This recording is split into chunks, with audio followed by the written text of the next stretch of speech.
Hello again, everybody. Zach Attack is here with my Atak Sportz for this Thursday afternoon, November the 21st, 2013. Alright, let's kick off with a sport I don't usually talk that much about. Baseball.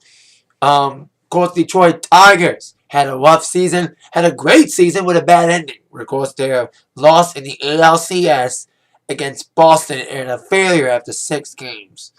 Well, the Tigers have been cleaning up lately. Leyland left. He retired. He got the new hunk of a coach, of general manager, whatever his name is now, who looks like a guy who belongs more in Baywatch than a baseball diamond. But now they made a big change of all. Prince Fielder getting traded to the Texas Rangers for a player, Tyson. I forgot the guy they traded in for. But my opinion on Fielder getting traded, good riddance. People liked him, but it's like, listen, how can you like a guy who doesn't hit much, and he's an overpaid bastard? He gets overpaid, doesn't do squat, especially in the fucking playoffs. I almost blamed him for that one loss that he almost missed a fly ball catch. So he makes the littlest mistakes can cost you your job. You know what I mean? If you don't perform accurately or efficiency, I think it's the key one. Efficiency. Prince wasn't efficient. He wasn't playing as well every game. He played good in the little games, but when it counted, he didn't perform well. So that's why I think Prince Fielder got rid of. And I hate to say this, but hey Fielder, goodbye. I remember last year when we got Fielder, and it was like, yay, we're going to the World Series.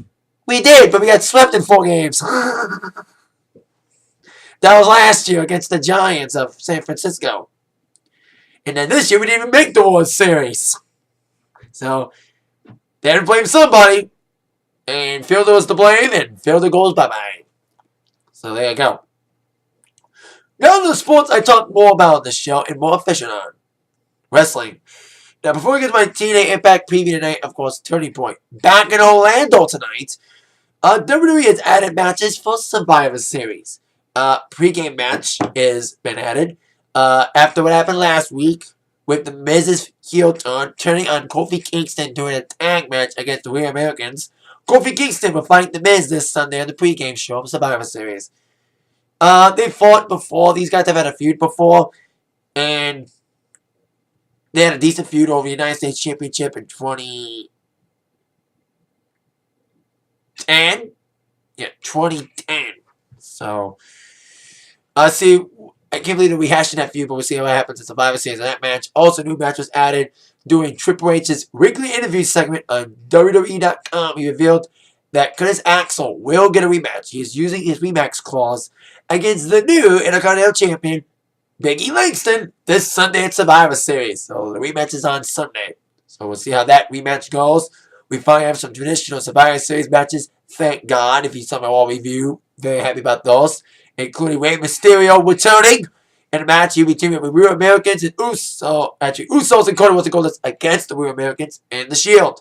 I'm hearing Rey may be injured again, but from what I'm hearing, Rey's alright, and he'll be ready for Survivor Series Sunday. Now, on with TNA Impact Wrestling preview for this evening, like I mentioned. For the first time in months, TNA's back in Orlando in Universal Studios in the new and improved Impact Zone. They're the new soundstage this time. They're not at the original Impact Zone. So they're back in Orlando tonight for the start of many tapings in Orlando to lower the shows on the road. Mostly going back to taping in Orlando again. Starting tonight. And here we go. Out for action. It must be entered tonight for this Turning Point Special Impact. Question number 4. Who will accept Gail Kim's open challenge this week? Well, Gail Kim is keeping this open challenge thing going on. She issued it 2 weeks ago, and the first open challenge was accepted last week by a British girl, Hannah Blossom, who failed miserably against the reigning Knockouts champ, who indeed ate defeat. We'll see who challenged Gail. Of course, the qualifications are that you must be outside this company, not work for this company this time, and TNA must be outside of TNA. And if the person who challenges Gail beats on this challenge, they will get a title match. Because, of course, it's a non-title. It's more like an exhibition for Gail. So we'll see who accepts this challenge this week. Speaking of open challenges, question number 3. will go down in the open challenge against Abyss and Abyss. Joseph Park.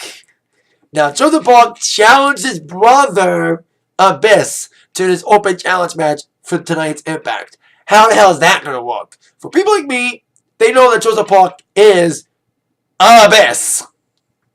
And I just hope that Abyss doesn't show up.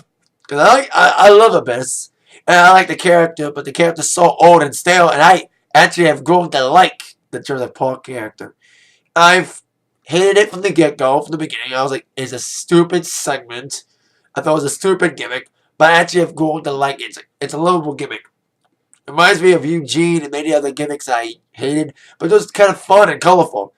And I've said this many times, the guy who plays Joseph Park is a terrific actor for faking like he's a shitty wrestler. So I'll give him credit for this performance as Joseph Park. But we'll see how this open challenge goes. Are we going to have someone dressed up like Abyss tonight? Who knows how that's going to work with this whole Abyss and Joseph Park is the same person thing. Question number 2. What will go down in a big matchup tonight in a no DQ match? Bully Ray against Mr. Anderson with big implications. Of course, tonight's match stipulations are if Bully Ray loses, which I hope so. Bully Ray and his brothers of Ace and Eights break up. Mr. Anderson loses, he will be out of TNA. Here's what I'm guessing. Mr. Anderson wasn't the only guy that got kicked out of Ace and Eights, with the exception of Devon, who's never going to come back to TNA. Which other former member of Ace and Eights was taken out who we haven't seen yet in a while, besides Devon?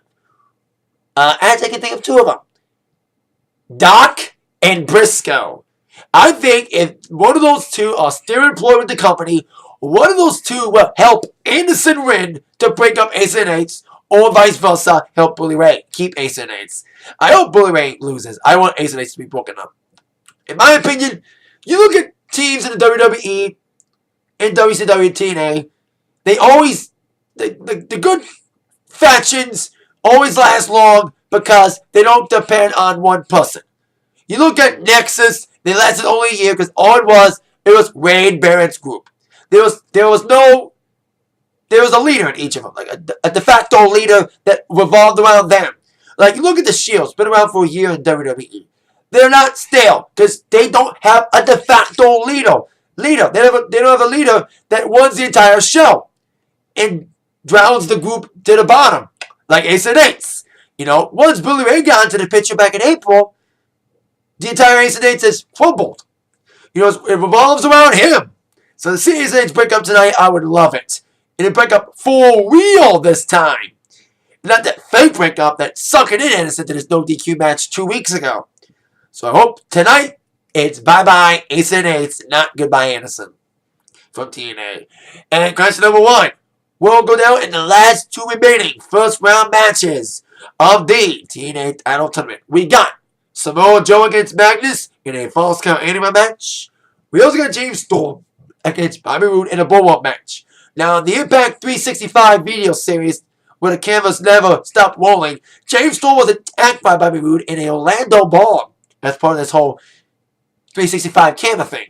So we'll see how big of a condition is Storm in after getting jumped by Roode in an Orlando bar. I think it was last night, but I'm not really sure on the day in the storyline situation. So we'll see how that will affect Storm in the storyline of him getting jumped by Roode in a bar.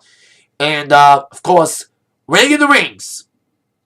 Of course, winners, those 2 matches will face off in the semifinals. Jeff Hardy is, of course, going to be taking on Kurt Angle in the semis. I think Angle could get involved in the Roode match. And the Roode kind of got involved in Angle's match last week, but he didn't really get anything physical. Angle won his match against Aries by using crossface on Aries in the submission match. Roode's finisher. We'll see what Roode does. Really do Angle's move like Angle did his? Who knows? We'll see all this and more tonight on Impact at 9/8 Central on Spike TV. That is it for the Atak Sportz for today. See you tonight for my TNA Impact review. With that in mind, you've all been attacked by the sports news. I'm Zach. Thank you for watching. See you all later. Have a great rest of your Thursday night, everybody. Yeah.